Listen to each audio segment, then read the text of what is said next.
I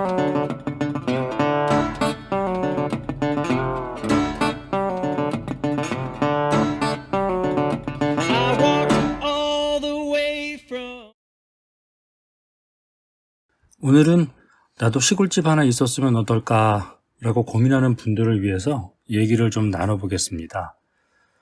만약에 제가 시골집을 처음부터 다시 꾸밀 수 있다면 이거는 하지 말거나 아니면 다시 한번 이거는 좀 고민을 해봐야겠다 라는 것을 우선 5가지 정도만 뽑아서 좀 얘기를 해드리도록 하겠습니다. 사실 저는 농사보다는 정원 꾸미는 것에 더 관심이 많아요. 재미도 많이 느끼고 있고요. 해서 오늘은 정원을 꾸미는 것에 한정지어서 얘기를 나눠보도록 하겠습니다. 첫 번째는 마당과 정원의 경계석을 만들지 않는다입니다. 시골집의 마당을 잔디로 꾸미고 싶다면 특히나 잔디마당과 정원으로 꾸밀 곳을 경계석이나 아니면 다른 벽돌, 나무 등을 써서 이렇게 구분짓지 않았으면 해요. 우선은 마당의 잔디 관리를 위해서 마당이 작더라도 잔디 깎는 기계를 꼭 써야 되거든요. 경계석이 있다면 기계를 쓰는데 장애 요소가 됩니다. 경계석 근처에는 기계로 잔디를 깎을 수 없기 때문에 다른 도구로 잔디를 다시 한번 정리해야 하는 수고로움이 더 생기게 되는 거죠. 그냥 한 번에 관리할 수 있도록 경계석을 아예 만들지 않으면 기계로 한번 쑥 밀 수 있으니까 좋을 것 같아요. 지금 보이는 향나무 아래에도 처음에는 경계석을 만들었었거든요. 관리에 여러 가지 장애가 되어서 과감히 경계석을 없애고 보니까 더 자연스럽게 마당하고 정원이 연결이 되고 향나무 정원수 저기 보이는 그 아래도 관리하기가 참 쉬워졌습니다. 잡초 같은 것도 올라오면 그냥 잔디 깎기 기계를 한 번에 밀어버려요. 아니면 이렇게 이런 농기구 같은 걸로 이용해서 득득 몇 번 긁어주면 간단하게 잡초 제거도 할 수 있습니다. 두 번째는 정원에 잡다한 식물을 많이 심지 않는 거예요. 저처럼 평범한 직장인은 주말을 이용해서만 시골에 올 수 있잖아요.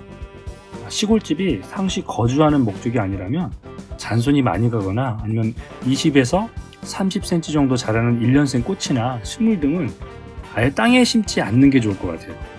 특히 이런 잡다한 것들은 큰 저런 정원수 아래에 심어 놓으면 처음에는 꽤나 보기 좋거든요. 근데 조금만 지나면 심은 식물하고 잡초가 뒤엉켜가지고 세밀하게 정리하거나 관리하기가 정말 힘들어요. 조금 전에 보셨던 향나무 아래에도 예전에는 몇 종류의 꽃하고 정원 식물들이 있었거든요. 근데 지금은 과감히 다 정리하고 관리 편하게 만들어 놨어요. 대신 꽃이나 식물은 화분을 이용해서 키워보시길 제가 대안으로 한번 권해드립니다. 세 번째는 정원의 작은 나무는 되도록이면 심지 말아라입니다. 다시 말하면 큰 나무 위주로 심어야 한다는 거예요. 그리고 심은 나무와 나무 사이 혹은 나무와 담 같은 다른 구조물과 충분히 여유 공간을 두고 심어야 한다는 겁니다. 여기 보시는 것처럼 철쭉나무가 굉장히 많잖아요. 이것도 진짜 봄이면 꽃이 정말 멋지게 핍니다. 하지만 그렇지 않은 나머지 계절이 문제예요. 특히 초여름에 이 나무 사이로 이제 잡초가 막 올라오거든요. 이거 정말 관리하기가 이만저만 힘든 게 아닙니다. 촘촘히 작은 나뭇가지 사이로 틈이 없다 보니까 잡초를 뿌리까지 이렇게 제거할 수가 없어요. 이거 뽑기가 되게 힘든 거죠. 그러니까 전체적으로 관리가 되게 많이 힘들어요. 그래서 저는 차라리 그냥 큰 나무 하나를 그냥 심기를 권해드립니다. 나무를 심을 때는 꼭 주변에 어느 정도 여유 공간을 꼭 확보해 주는 게 굉장히 중요해요. 그게 처음에 우선은 사람이 나중에 나무를 관리하는 데도 굉장히 도움이 되고 또 나무가 자라는데 생육에도 좋다는 건 당연할 것 같아요.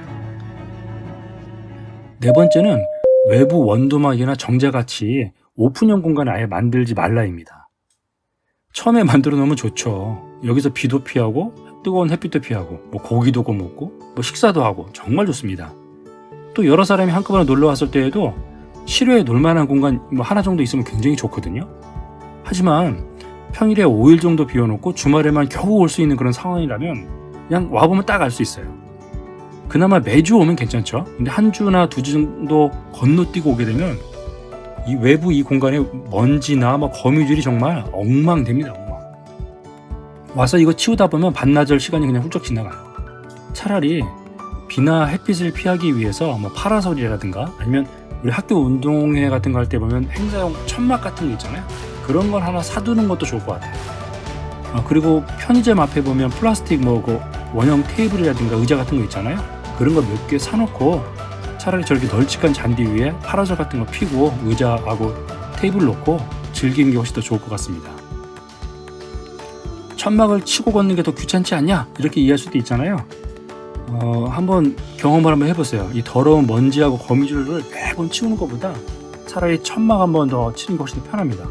저도 창고에 가보면 천막하고 플라스틱 테이블하고 의자 다 별도로 따로 있어요. 5번째는 마당에 잔디를 깔기 전에 마당 평탄화에 더욱 신경을 쓰자는 겁니다.